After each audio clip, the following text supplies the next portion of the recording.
Deputy Gilmore. The Taoiseach's response to Deputy Kenny on this is quite incredible, that the state is not in a position to tell us how many children have died in its care. I mean, we're not talking here about asking the HSE how many medical card applications were made in a period of time. We're talking here about deaths of children that occurred while those children were in the state's care. Now, the Taoiseach says that the HSE says it's that it believes that it is 23 at the moment.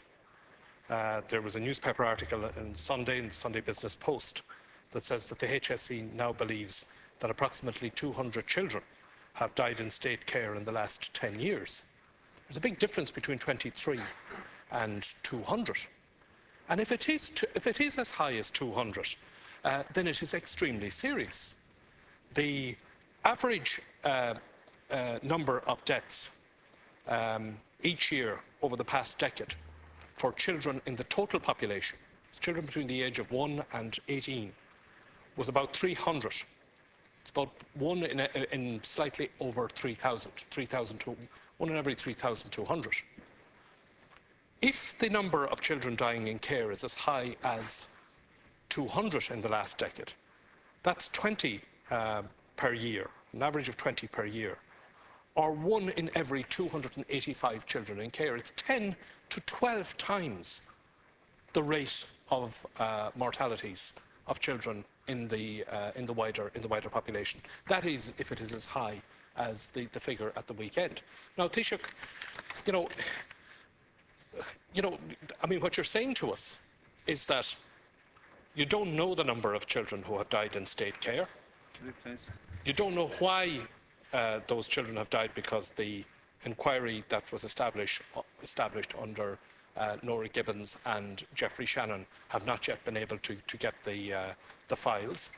And the HSE, which has responsibility here, is thumbing its nose, it would appear, at the Minister and telling him that the files are not being provided. And you're now contemplating new legislation.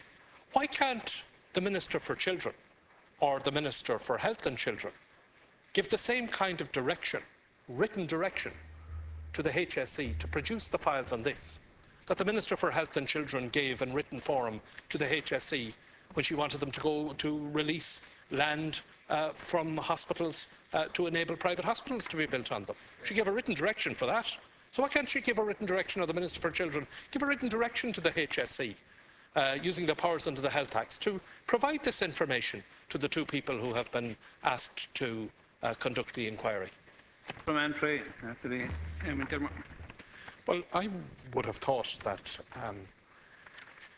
children dying in the state's care would not be the kind of issue or the kind of information that it would take the state agency responsible months to compile.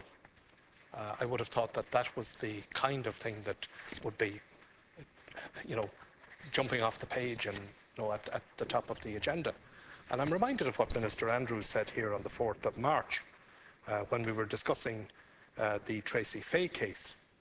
He said that he was guided by the principle that the state should act in loco parentis, not just in the limited understanding of the Latin phrase in the legalistic context, but to truly take the place of the parent and to provide support to the most vulnerable children in the state.